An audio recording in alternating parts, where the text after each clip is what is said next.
Global IP trust, presence. The Terraplanter.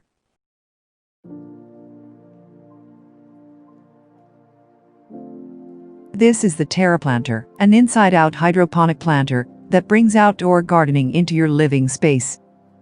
All you have to do is add water inside, and the plant grows on the outside of the planter. The Terraplanter basically just works as a water bank. It is a pot-shaped planter that seems solid, but is actually not. The structure of the material is solid, yet porous. Water is slowly diffused through it, and is held by the cells, giving the plant time to drink and allowing you to water less often.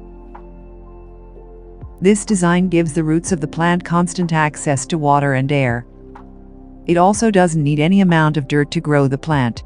The material of the plant is recyclable and made from 100% natural materials, which means that it is eco-friendly all the way around. The pores on the outside of the surface can hold the seeds of plants while they sprout. The inside of the planter can hold water, while also being porous enough to let plants drink the water. You can grow plants in 4 ways.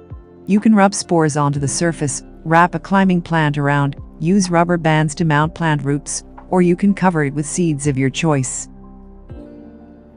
Either way, the Terraplanter is a beautiful home for your plants and an elegant choice for home decor. For more information on the Terraplanter, visit terraplanter.com. Thank you for watching. If you liked our video, please subscribe, hit the bell icon, and stay tuned for more.